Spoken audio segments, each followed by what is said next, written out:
when we first got, let's say, awareness that a magazine like this existed, the thing that came to our minds was, why don't more people know about it?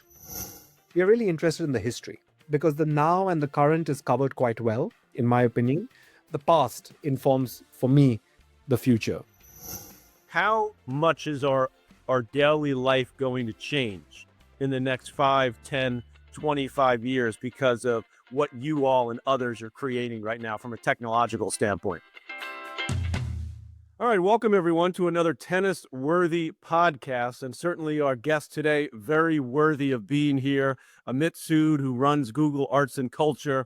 And if you have been paying attention at all to what we're doing at the Hall of Fame, we got a lot of stuff happening. I'm actually sitting right now, Amit, in our new Hall of Famers gallery, which we just unveiled yesterday here in Newport. So I know most of this is on audio, but we can see each other, and hopefully the fans will be able to come up to Newport. Another thing that we've done with the help of Google and your team, Amit, over the last few years is digitize this incredible magazine from the early part of the 1900s, the American Lawn Tennis Magazine.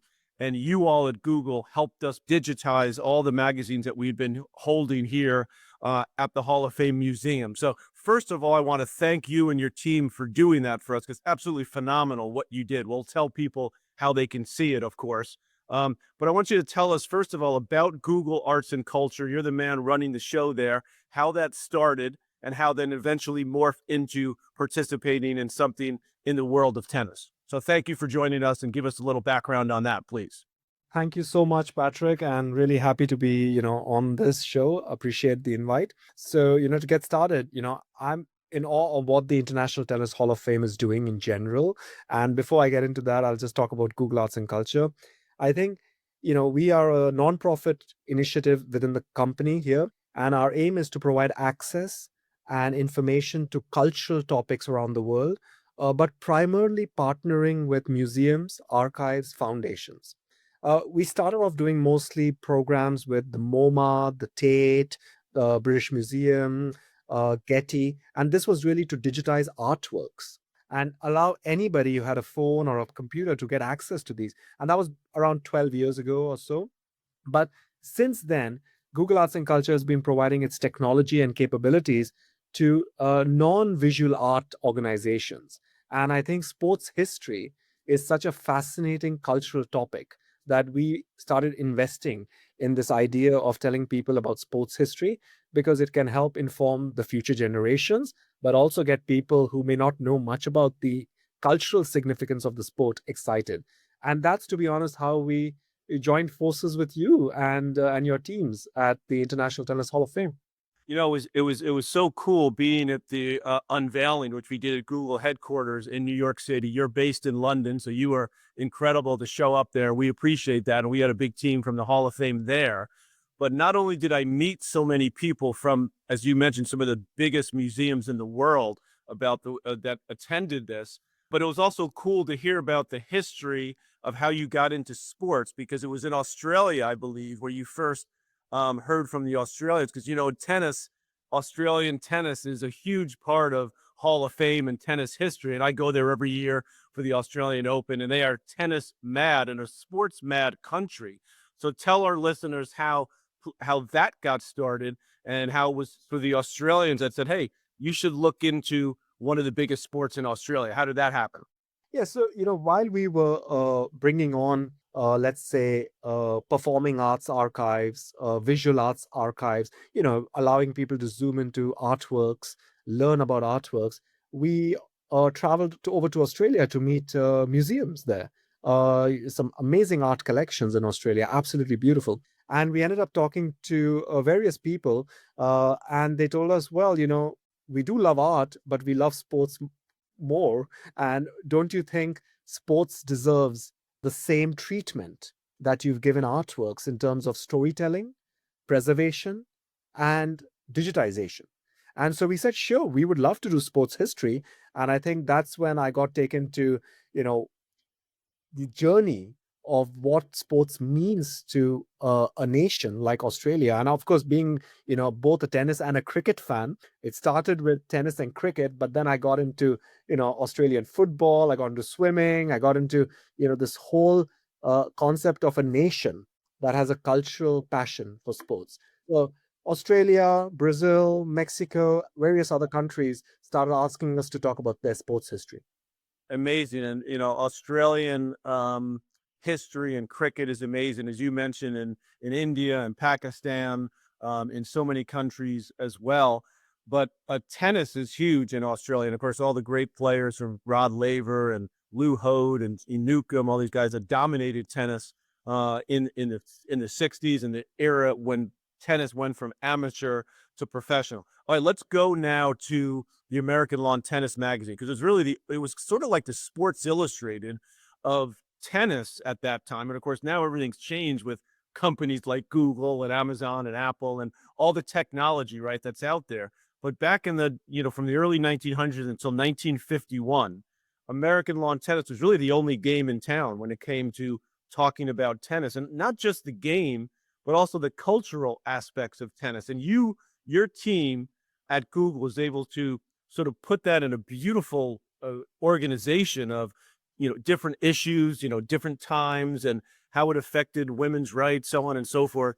What was it like for your team to go through these magazines and actually put this together so that we could all enjoy it on our computers, on our laptops, on our phones? Well, so I think when we first got, let's say, awareness that a magazine like this existed, the thing that came to our minds was, why don't more people know about it? And why don't and how can you take insights from this magazine that might be relevant to inspire people today? I think that was a very important thing for us to think about. So the stage one, obviously, was figuring out how to digitize this large publication of magazines. I think over 30,000 pages or so have been digitized.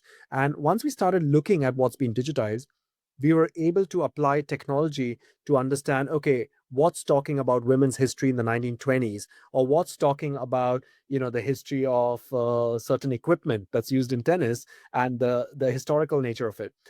And I think huge credit to the curators at the International Tennis Hall of Fame, who kind of acted as guides for us to figure, because we are engineers and we just were like, oh wow, there's a lot of content here, but how do you make sense of it? And I think the curators then came together with the engineers to start crafting a narrative that the public could understand and give access to. So serving tennis history, which is the name of the platform, is absolutely, the way I look at it is, you can spend 5 minutes on it and get inspired, or you can spend an entire weekend on it and still not have finished what it's like. It's a PhD in this magazine's history, so to speak. And of course, applying new technologies like AI allowed us to use something called Notebook LM at Google to create an incredible data insights approach to the magazine. Yeah, how does that work? That AI in the notebook is specifically, does it just it automatically kind of puts topics together so that you can create then sort of these mini stories within the story? So I think the way I look at it is, if you're first coming to the program, I think you go to Serving Tennis History, you read a little bit, you see some beautiful imagery, and you get some appreciation for the magazine and what's happened. But then you really want to go deep. You start deep diving, and you open up Notebook LM, and we've put all the issues into Notebook LM. Now Notebook LM will only use information from the lawn tennis magazine. So it's kind of like a ring fenced AI experience. And you can start asking questions. Like, you could ask them questions about, uh, tell me about the key women who changed tennis in 1920s. And instantly it has extracted information and provided that to you. You can also create an audio narrative. You can look at something where it's like a mind map. So I just feel like, from a research perspective, the notebook AI integration that's happened in the project is phenomenal, because even curators who may know everything are going to find something new. Yeah, so and you bring up a great point about the curators here at the Hall of Fame, because they spend hours and hours, as your team did, putting this together. And now I'm sitting here, as I mentioned earlier, in our brand new gallery, the Hall of Famers Gallery, which really kind of brings the modern world together with the way we've been able to digitize, just even here in the museum, And of course, I'm a geek of tennis history, Amit. So I love, the old rackets and the old balls and the cans of balls and the old outfits and the history of the sport. And you guys and gals at Google were able to do that as well with what you did with Extracted from the Magazine. And I only think about how much more we could do with you guys because we're so appreciative of what you all did. And that's only up until the early 1950s. And there's so much more that can be done. But other projects that you all are looking at, are there any other sports that you're looking into right now? Because I know you focus mostly on cultural things, as you said, on museums and so on and so forth. Are there any other sports that you at Google are interested in as well? Well, it's very funny, right? Because when we finished the tennis project, the first question I asked is, "Hey, do you want to do something on I can't pronounce it very well, but paddle, you know?" Right. And and and I was like, uh, okay, I didn't know much about it because it's kind of a more recent craze. And I think people were like, should we do like a tennis archive versus paddle? What are the similarities? So I felt like people immediately realized that we are not going to do paddle for now, at least, but I want to focus. The way I look at it, I think on tennis, we're just getting started. I think we want to focus on enriching the archive. Hopefully, with your help and people who are listening to the podcast, if they have ideas, bringing in more archival organizations who want to share the stories about tennis history. We are really interested in the history because the now and the current is covered quite well, in my opinion. But we're really the past informs for me the future, and focusing on tennis. We've done a lot with football, with soccer, so we're going to continue on that. We did some good work in Australia on cricket, which we hope to continue. And I think the next real big opportunity is to start looking at sports as a cultural, experience, which it is for people, but talking about it in that curatorial, experience as you would do with an artwork to explain what it means to the individual, the history. So, what's next for us is really focusing on sports history as a cultural narrative even more. Yeah, it might be interesting too, not to give that you need any ideas for me, but having traveled the world playing tennis and covering tennis for my whole life, really. Tennis is right up there, as you said, with cricket, with soccer, football, as the most global sports.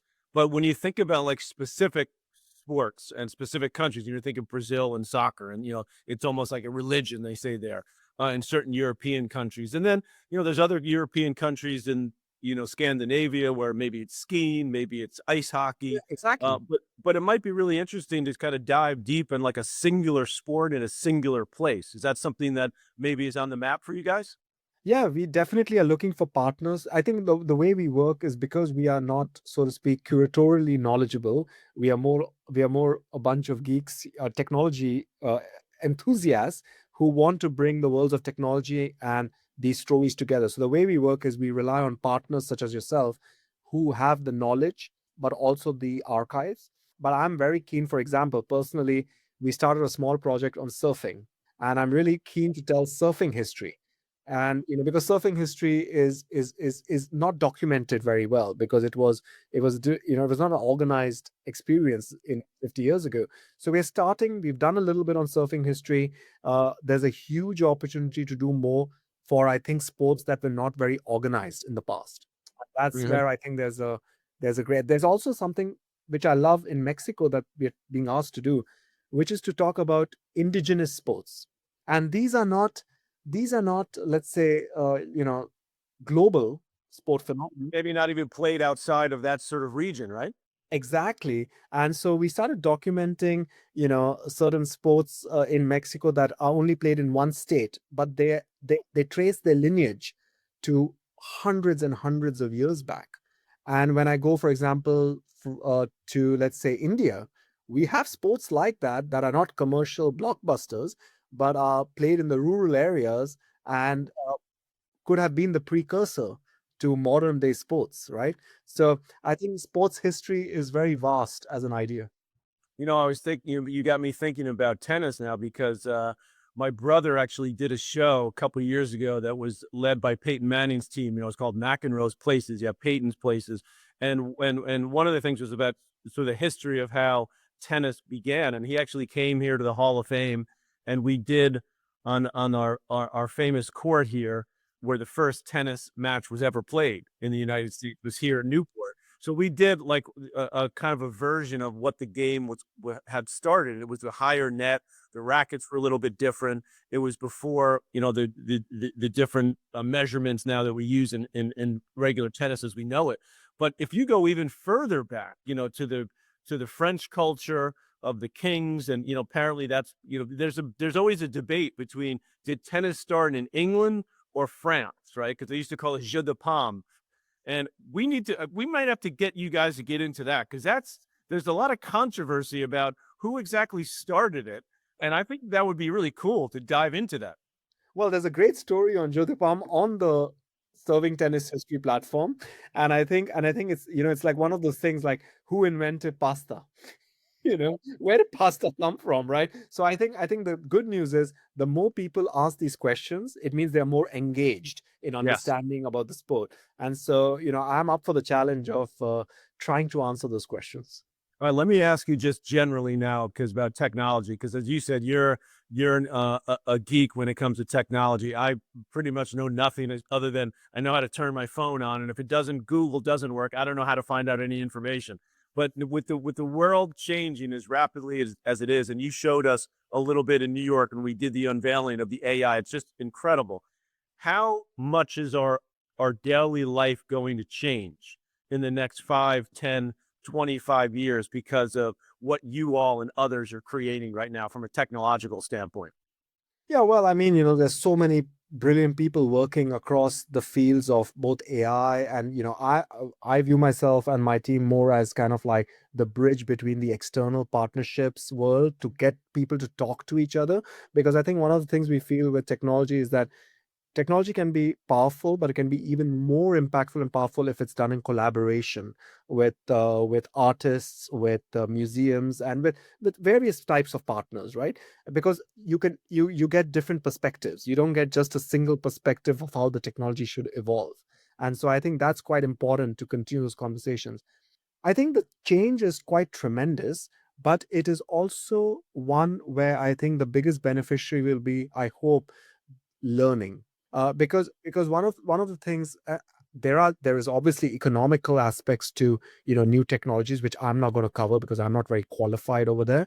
But what I see about this shift happening is how it's going to transform how people interact when they want to learn about things, whether that's learning about how to do XYZ in your house, which is very practical, or it could be learning in education. So I think it's going to be one of the most significant learning shifts that's going to happen. And that's where I think there's a lot of opportunity for partnering with people who have that knowledge and sharing it. All right, so I'm getting ready shortly to head over to Europe to the French Open, to Roland Garros, which I'm very excited about. I know that we're planning on seeing you with the Hall of Fame team when we come to London for Wimbledon. So I just need to know right now, man, because I know we talked about this a little bit when we were there in New York together. Are you in? Are you coming? Because we want you to come as our guest to the All England Club. They're going to roll out the red carpet for us, and we're going to roll out the red carpet for you. Well, I'm coming to get my share of the strawberries. And the cream. Don't forget about the And the cream. cream. And the cream. And the cream. No, I'm really looking forward to seeing you here in London, and hopefully also, hosting you potentially here at Google and talking about your experience here. So, very exciting summer ahead for tennis. Yeah, we appreciate all that you did and your team did, and I encourage everyone. You can go to our Hall of Fame website. You can search on, of course, on Google and find out where you can see this great history of the early part of the 1900s in the history of tennis. And I hope, Amit, that we're only in the first step of what our partnership together, because I could see this going the distance, going a big five setter, which would be amazing for tennis. I'm not retiring anytime soon from this. All right, sounds good. Thank you for joining us here on the Tennis Worthy podcast, and we'll look forward to seeing you down the road this summer. That's Amit Sood from Google Arts and Culture. Thank you for joining us. Thank you so much for having me.